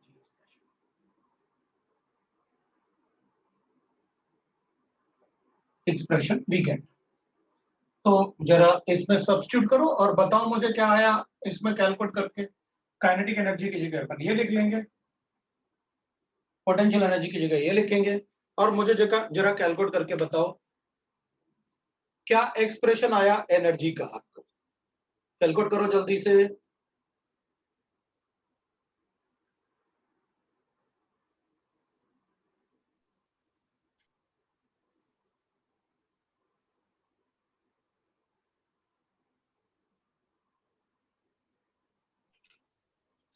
minus kz square by r 2r।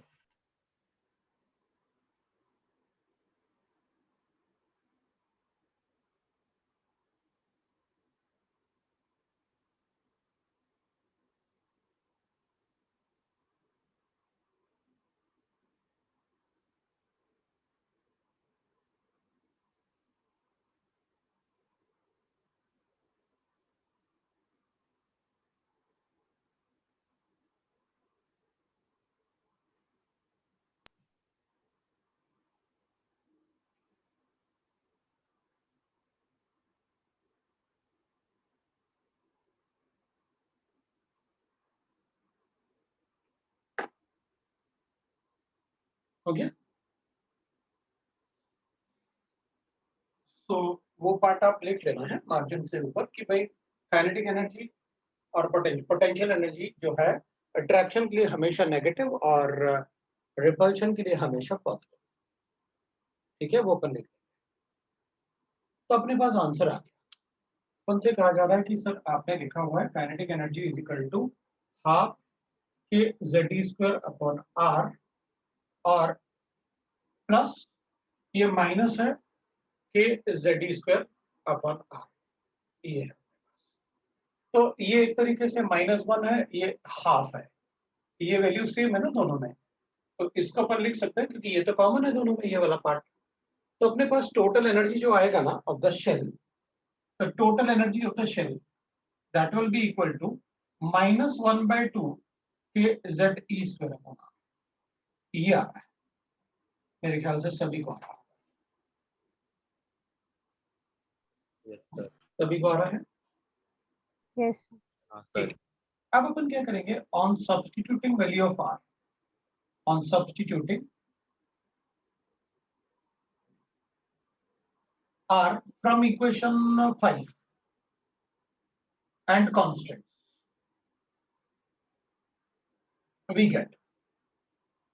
तो अपन को मिलेगा आर को अगर अपन सब्स्टिट्यूट करेंगे तो we get energy, total energy will be equal to, तो अपन लिख सकते हैं the total energy will be equal to, अब ये नेगेटिव साइन इसलिए आ रहा है क्योंकि एनर्जी, अगर शेल का एनर्जी बोल रहे हैं अपन, तो किसी भी शेल में इलेक्ट्रॉन रहे वो हमेशा अट्रैक्टेड होगा न्यूक्लियस, राइट ना।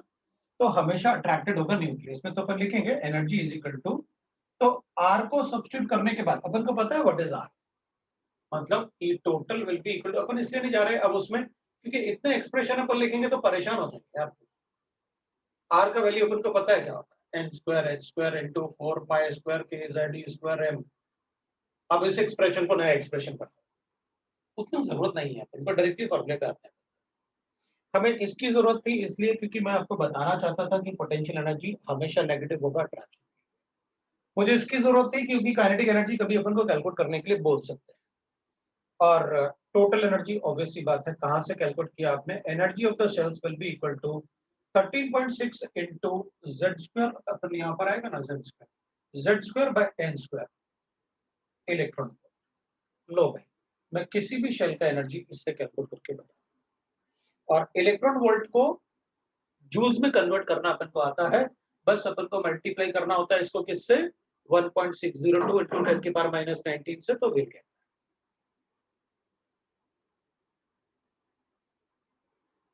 ठीक है, तो अपन बता सकते हैं कि अपन को क्या करना था। तो total energy will be equal to energy of any shell will be equal to minus 13.6। ये कांस्टेंट वगैरह अपन ने सब्स्टिट्यूट किया, या काफी सारा कांस्टेंट होगा ना, ये कैंसिल हो जाएगा। ई का एक्सप्रेशन अपन लिखेंगे तो ऐसे आएगा ना, माइनस 2 के square Z square e to the power of 4 pi square m divided by n square h square. इन दोनों के अलावा बाकी सब तो सभी एटम के लिए कांस्टेंट रहेगा, वो मत लिखना आप डायरेक्टली। आपको जूल्स में कन्वर्ट करना है तो मैं इसको मल्टीप्लाई कर देता हूँ, 1.602 10 के power minus 19। So energy of any shell will be equal to 21.8 into 10 to the power of minus 19 Z square by n square joules. ये लो मैंने जूल्स में मल्टीप्लाई करके 13.6 को 1.6 से मल्टीप्लाई किया तो आई गॉट 21.8।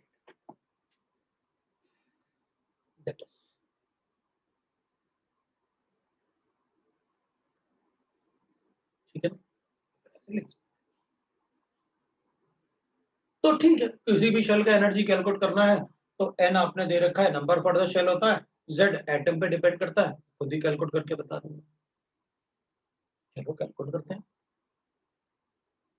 और हाइड्रोजन एटम के फर्स्ट शेल में कितना एनर्जी होगा, हाइड्रोजन के लिए तो ये भी 1 होता है, ये भी 1 होता है, मतलब 13.6। 13.6। ठीक है, तो चलो कैलकुलेट करते हैं। कैलकुलेट द एनर्जी ऑफ, मैं बोलूं ये लिख लिया आप लोगों ने, हाँ सर। तो चलो फिर मैं question calculate the energy of, calculate the energy of the second shell in hydrogen atom. Calculate the energy of second shell in the hydrogen atom. आप सारे कैलकुलेशन इलेक्ट्रॉन वोल्ट में करो, जूल्स में पूछेंगे तो अपन मल्टीप्लाई करके।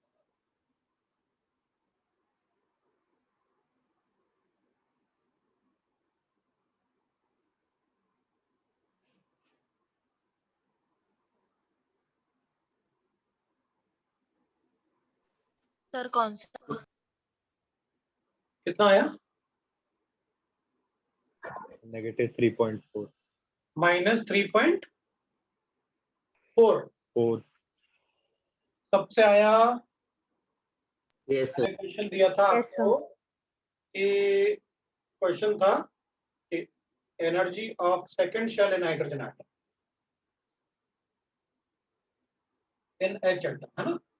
तो एच एटम का मतलब है, तो आंसर लिखेंगे अपन ने, शेल एन का वैल्यू तो आपने 2 दे दिया और जेड का वैल्यू 1, तो ई इक्वल टू आ गया माइनस 13.6, जेड हो गया 1 स्क्वायर और ये हो गया 2 स्क्वायर, डिवाइड किया माइनस 3.4 आ गया इलेक्ट्रॉन। ये अपना, चलो मैं दूसरा क्वेश्चन देता हूँ, ठीक है ना। तो दूसरा question, calculate the energy of, calculate the energy of second shell in helium atom. Second shell in helium.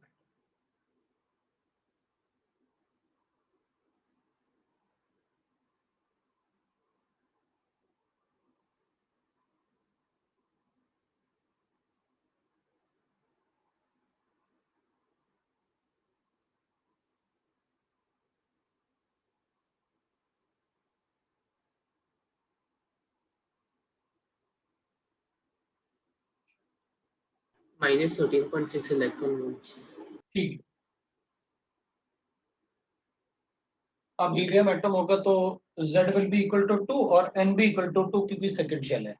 तो अगर दोनों का वैल्यू 2 है तो दोनों स्क्वायर है, दोनों कैंसिल हो गए, we get that 13.6 electron.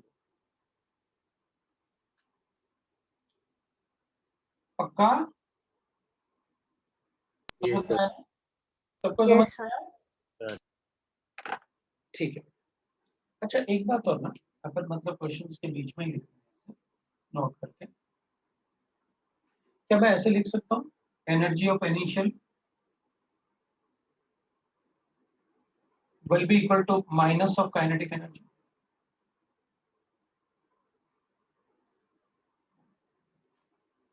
Yes sir. Yes sir. ये है ना, अगर अपन देखें तो ये वाला पार्ट काइनेटिक एनर्जी तो था, नेगेटिव साइन को छुपा लो आप, तो ये काइनेटिक एनर्जी तो है, नेगेटिव साइन लगा दो। हाँ सर। तो पोटेंशियल एनर्जी को लिखना चाहूं तो क्या लिखूंगा मैं?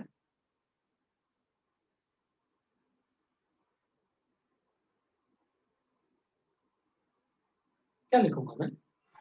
Half potential energy. तो अपन कहेंगे आप इसको हटा लो, तो बाकी पार्ट तो पोटेंशियल एनर्जी था माइनस ऑफ के जेड स्क्वायर अपॉन आर, तो आप 1/2 इनटू लिख दो ना, ऐसे लिख सकते हैं। हाँ सर। बोलो, अगर अपन को शेल का एनर्जी पता ना, जैसे आपने अभी सेकंड शेल का एनर्जी कैलकुलेट किया हीलियम, आपने कहा -13.6, तो अगर मैं काइनेटिक एनर्जी पूछूंगा तो उसका नेगेटिव मतलब पॉजिटिव में 13.6 बोलूंगा भाई। अगर आपने शेल का एनर्जी कैलकुलेट कर लिया तो माइनस साइन से मल्टीप्लाई करके काइनेटिक एनर्जी बता दूंगा, और अगर पोटेंशियल एनर्जी बताना होता तो मल्टीप्लाई बाय 2 करके बता देता कि पोटेंशियल एनर्जी कितनी होगी उस शेल, और शेल का एनर्जी अपन कैलकुलेट कर रहे हैं, तो किसी भी शेल में अपन काइनेटिक एनर्जी भी बता सकते हैं, पोटेंशियल एनर्जी भी बता सकते हैं। तो अपने पास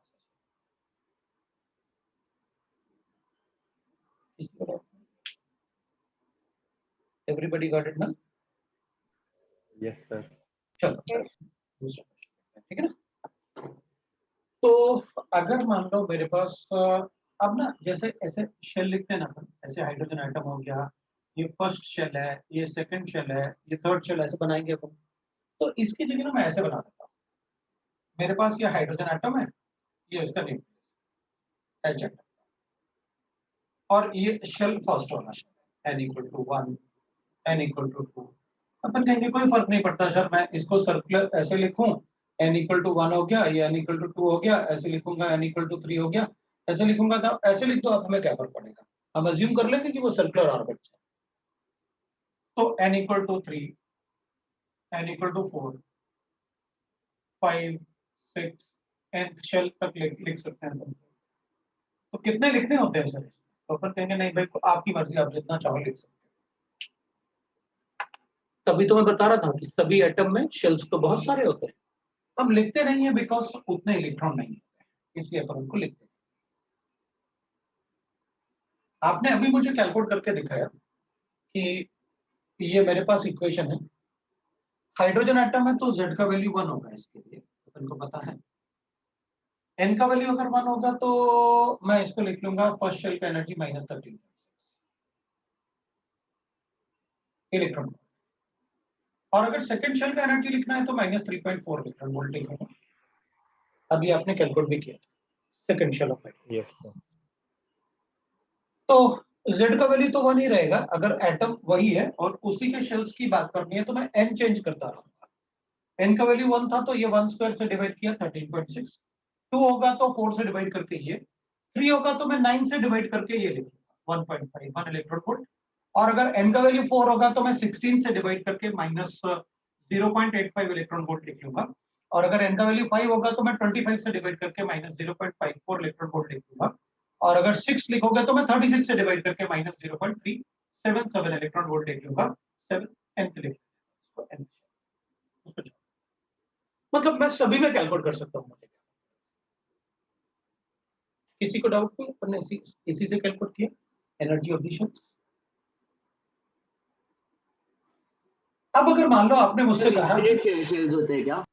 तो बहुत सारे शेल होते हैं उसमें, क्योंकि आज तक अपन एटम का एग्जैक्ट साइज कभी कैलकुलेट नहीं कर पाए किसी भी आइसोलेटेड एटम। मतलब अगर आप मुझसे पूछोगे कि भाई बताओ ऑक्सीजन एटम का कितना एग्जैक्ट साइज होता है, तो एग्जैक्ट नहीं बताऊंगा, प्रोबेबल साइज बताऊंगा। वो अपन पढ़ेंगे जब अपन एटॉमिक रेडियस वगैरह पढ़ेंगे। भाई एटॉमिक रेडियस क्या होता है, वो क्या होता है, तो अभी अपन बोर के हिसाब से कि भाई, और वो सेंटेंस भी रहेगा अपने पास, atoms doesn't have fixed boundary. तो देखेंगे अपन कैसे उसको आगे पढ़ेंगे, धीरे धीरे धीरे धीरे, है ना, वो बताऊंगा। तो total energy of the shell अपन को पता चल गया। अब अगर टोटल एनर्जी है और आपने पूछा मुझसे सर काइनेटिक एनर्जी बता दो इन शेल्स की, तो काइनेटिक एनर्जी लिखवा देता हूँ। तो इनको पॉजिटिव में लिख दो, तो 13.4, 13.6, 3.4, 1.51, 0.85 electron volt, 0.54 electron volt, 0.377 electron volt, ये है। और अगर मैं पोटेंशियल एनर्जी बताना है सर, तो फिर क्या करेंगे, इन शेल्स की पोटेंशियल एनर्जी 2 से मल्टीप्लाई कर दो। 2 से मल्टीप्लाई करोगे तो माइनस, इसको 2 से मल्टीप्लाई करूंगा, 2 से मल्टीप्लाई किया तो it becomes what, that is 27.2 electron.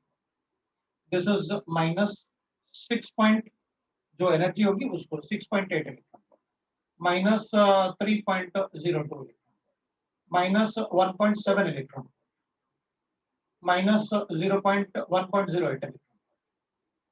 वो ऐसे अपन लिखते जाए, ठीक है। तो पोटेंशियल एनर्जी भी बता सकता हूं मैं सभी शेल्स की। देखो भाई, पोटेंशियल एनर्जी तो नेगेटिव ही होना चाहिए सभी शेल्स में, ऑब्वियस सी बात है। कोई शेल, किसी भी शेल में इलेक्ट्रॉन रहेगा न्यूक्लियस में अट्रैक्टिव रहेगा, और अट्रैक्शन के लिए हमेशा पोटेंशियल एनर्जी नेगेटिव। शेल्स का भी एनर्जी नेगेटिव है, क्यों? क्योंकि इलेक्ट्रॉन अट्रैक्ट हो रहा है। मैंने आपसे कहा अट्रैक्शन अगर हो रहा है किसी दो पार्टिकल्स में, तो उनमें उनकी एनर्जी नेगेटिव हो, ठीक है भाई, लिख लेंगे अपन, कोई प्रॉब्लम नहीं है, ठीक है। अब फॉर्मूला अपने पास है, कैसे कैलकुलेट करते हैं वो सारा कैलकुलेशन अपने पास है, कैलकुलेट करके अपन बता सकते हैं। अब अपन ने जैसे हाइड्रोजन के लिए कैलकुलेट किया ना, वैसे अपन दूसरे एटम के लिए भी कैलकुलेट करते हैं। मान लो मेरे पास लिथियम एटम या हीलियम की बात करें, हीलियम एटम Z का वैल्यू तो 2 होता है, n इक्वल टू 1, 2, 3, 4, 5, ऐसे लिख लूंगा, nth शेल इसमें भी हीलियम की एनर्जी कैलकुलेट कर लो। तो अपन कहेंगे देखो सर, आपने सारे के सारे इसी फॉर्मूले से कैलकुलेट किए हैं, 13.6 इंटू जेड स्क्वायर बाय, ये है आपका फॉर्मूला जिससे आप energy of the shell calculate. तो मैं कहूंगा देखो भाई, अगर अपन चेक करें तो हीलियम के लिए ये वैल्यू हो जाएगी 2, और ये वैल्यू फर्स्ट शेल के लिए हो जाएगा 1। कैलकुलेट कर लो, तो कैलकुलेट कर लो आप इसमें, मतलब कैसे बताओगे, बोलो कैसे बताओगे। मैं लिखूं, तो इधर हो जाएगा ये 4 और n का वैल्यू हो जाएगा 1, तो ये हो जाएगा माइनस 54.4। देखो Yes, sir. माइनस 13.6 इलेक्ट्रॉन, देखो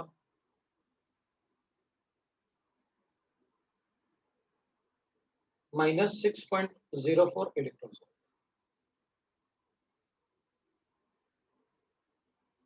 माइनस 3.4 इलेक्ट्रॉन,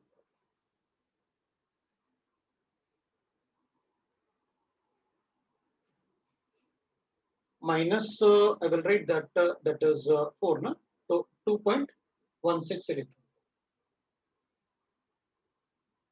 जल्दी लिख रहे हो सर, मतलब अच्छा कुछ समझ नहीं आ रहा, आप इतनी जल्दी कैसे लिख रहे हो, इसलिए तो आपको लिखवा रहा हूं, मतलब आप लिखोगे तो आपको भी पता रहेगा, आप भी लिख सकते हो, वो थोड़ा सा एक्सप्लेनेशन चलता रहेगा, लेकिन हाँ ये है। हाँ सर, फॉर्मूला अगर आप किसी एक सेल के लिए कैलकुलेट करोगे, मैं फट से फॉर्मूला डाल के ना फटाफट कैलकुलेट कर लूंगा, कोई प्रॉब्लम।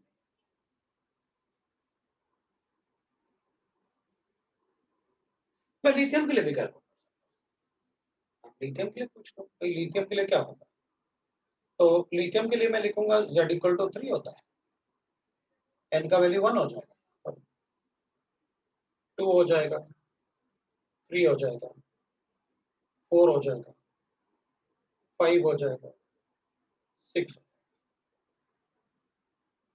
तो जरा कैलकुलेट कर दो फटाफट।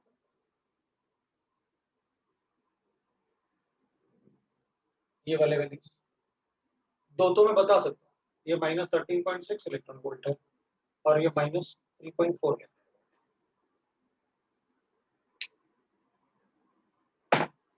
देखो जरा जल्दी से कैलकुलेट करो, तुम लोग भी कैलकुलेट करके बताओ फटाफट।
हो गया?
Done sir.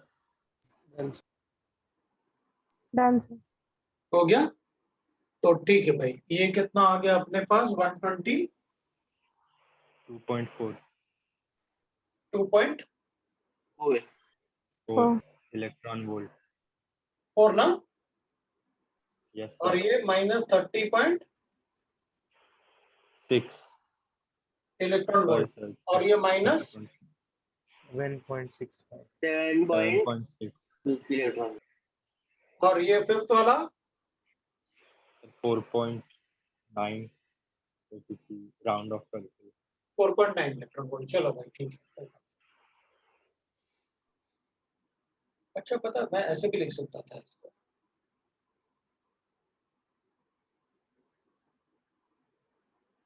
मैं इसको भी ऐसे लिख सकता।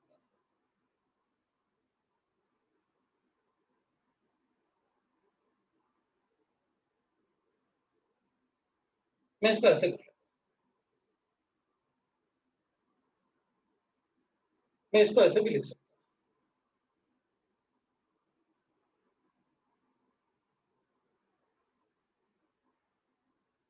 पता है मैं क्या बोल रहा हूँ तुमसे? अपन क्या करेंगे, एक अंदाजे से याद रखो, हाइड्रोजन एटम में फर्स्ट शेल का एनर्जी, सेकंड शेल का एनर्जी, थर्ड, फोर्थ, 5, 6। अगर मुझे ये पता है तो मैं सारे वैल्यूज पता है। कैसे? हाइड्रोजन एटम का जो भी शेल लोगे ना,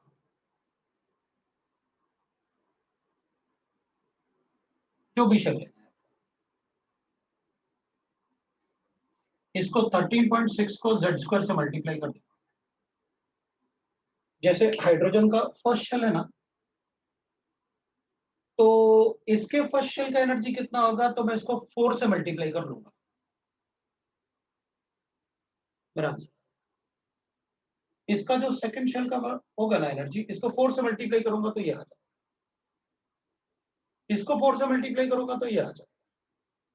इसको 4 से मल्टीप्लाई करूंगा मतलब 2 स्क्वायर से, z स्क्वायर से मल्टीप्लाई, तो वो आ जाएगा। मैंने इसको ना 9 से मल्टीप्लाई कर लिया था तो ये आ गया। वो थर्ड 3 है ना इसका कनेक्ट। अगर मैं इसके फर्स्ट शेल की एनर्जी को अगर 9 से मल्टीप्लाई करूंगा तो ये आएगा। इसको 3 स्क्वायर से मल्टीप्लाई करूंगा तो मेरे पास 30.6 आ रहा था। इसको मैंने 3 स्क्वायर से मल्टीप्लाई किया तो ये z स्क्वायर मतलब z मतलब 3 है। इसको मैंने 3 स्क्वायर से मल्टीप्लाई किया तो मेरे पास 13.6 आ रहा था। इसको मैंने 3 स्क्वायर से मल्टीप्लाई किया तो -7.6 आ रहा था। इसलिए वो फटाफट अपन कैलकुलेट कर लेते हैं। मतलब अगर तो मुझे सर याद रखना है ना ये हाँ, हाइड्रोजन का। ये वैल्यूज याद रखने पड़ेंगे। Okay sir. और अगर याद नहीं है तो अपन जल्दी से कैलकुलेट भी कर सकते हैं कि हाइड्रोजन में ये तो 1 होता है, इसको किससे डिवाइड करके क्या वैल्यू आता है। सर हाँ बोलो। सर आपने मतलब यही बोला था ना कि किसी अगर शेल का एनर्जी है तो फिर वो उस शेल में कितने इलेक्ट्रॉन्स है उसका एनर्जी है। हम्म, तो सर ऐसे तो सोडियम में जो सेकंड शेल होगा उसमें तो 8 इलेक्ट्रॉन्स होंगे ना। बिल्कुल होंगे। तो सर उस शेल का एनर्जी तो 8 इलेक्ट्रॉन का एनर्जी होगा। बिल्कुल होगा। तो सर हम उसको 8 से मल्टीप्लाई नहीं करते। नहीं, उसको 8 से मल्टीप्लाई नहीं करेंगे अपन। क्यों? सर क्योंकि तो ऐसे तो गलत हो रुक जाएगा जरूर ना। जरूर जरूर जरूर अपन आगे जाएं उससे अच्छा है कि मुझे आंसर देना चाहिए। एक्चुअली बोर ने जितने भी कैलकुलेशन दिए थे ना अपन को, वो 1 इलेक्ट्रॉन स्पीसीज के लिए बोला था कि आप जिसके लिए भी पढ़ो उसमें 1 इलेक्ट्रॉन होना चाहिए। तो हाइड्रोजन एटम के लिए बताया उसने, हीलियम आयन के लिए बताया उसने, लिथियम ये लिखना पड़ेगा, तो फिर बेरिलियम ये लिखना पड़ेगा। मतलब बेरिलियम में 4 इलेक्ट्रॉन होते हैं तो उसने कहा 3 निकाल दो। बोर का ये लिमिटेशन था। मतलब अगर मुझे सोडियम के लिए पढ़ना है तो मुझे 10 इलेक्ट्रॉन निकालने पड़ेंगे क्या? हाँ बिल्कुल, तभी यूज कर पाऊँ। तो तुम पूछ रहे थे इसलिए मैंने बता दिया कि सर वो 8 से मल्टीप्लाई करें या ना करें। नहीं करेंगे। अगर बोर थ्योरी यूज कर रहा हूं तो मुझे एक ही इलेक्ट्रॉन होना चाहिए, तभी यूज कर सकता हूँ। इसलिए बीच बीच में कहीं कहीं तुम देखोगे तो मैं लिथियम आयन भी लिख रहा था, Li2 पॉजिटिव। लेकिन मैं सोच रहा था वो अभी क्यों लिख रहे हो, बाद में बता देना कि भाई बोर के एक्सप्लेनेशन जो है वो सब 1 इलेक्ट्रॉन स्पीसीज, मतलब 1 इलेक्ट्रॉन आयन या 1 इलेक्ट्रॉन एटम उसके लिए है। अगर एक से ज्यादा इलेक्ट्रॉन है तो बोर थ्योरी एप्लीकेबल नहीं। समझ में आया? मतलब बोर के जो भी इक्वेशन अपन ने लिखे ना, वेलोसिटी, रेडियस, वो सब में अपन ने एक इलेक्ट्रॉन अज्यूम कर लिया। That is one. तो वो अपन ड्रॉबैक्स में लिखते। अब पहले ही ड्रॉबैक बता देते तो फायदा क्या? तुमने पूछा इसलिए मुझे बोलना पड़ा, ओके सर। है ना? तो तुमने पूछा तो मुझे बताना पड़ा कि भाई ऐसे होगा। अब अगर मान लो किसी का टोटल एनर्जी मुझे पता है शेल का, तो पॉजिटिव में लिख दूंगा तो काइनेटिक एनर्जी हो जाएगा, और इनको डबल कर दूंगा तो पोटेंशियल एनर्जी। तो अपन काइनेटिक एनर्जी भी बता सकते हैं और पोटेंशियल एनर्जी बता सकते हैं। ठीक है, ये काइनेटिक एनर्जी और पोटेंशियल। अब इससे आगे अपन पॉइंट नंबर नेक्स्ट पॉइंट की बात करेंगे, फोर्थ पॉइंट की। लेकिन अभी अपन रुक जाते हैं, आज अपन इतना ही। ठीक है, तो आपको मैंने पहले होमवर्क दिया। नहीं सर। कितना डीपीपी हो गया हमारा? 4।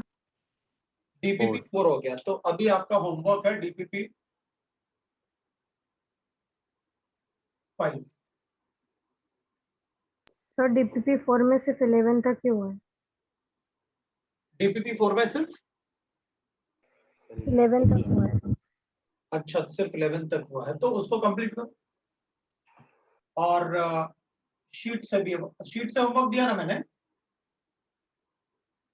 हाँ सेक्शन 1 मतलब सेक्शन ए और सेक्शन बी ए और बी का ऑब्जेक्टिव और वही सब्जेक्ट। ए और बी दे रखा था ना मैंने, अभी उतना ही रखते हैं अपन, इसको नहीं देते। ये आपका homework for the next class.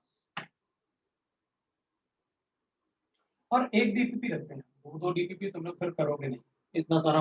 ये 2 डीपीपी कर सकते हैं ना अपन, उसमें मैक्सिमम क्वेश्चंस होंगे तो 13-14 क्वेश्चन ही तो होते हैं। करो ना क्या 2 डीपीपी। वैसे भी पेरेंट्स बोलते हैं बच्चे घर में मतलब फ्री बैठे रहते हैं, वो लोग होमवर्क नहीं देते हो आप लोग, है ना? तो होमवर्क तो होना चाहिए।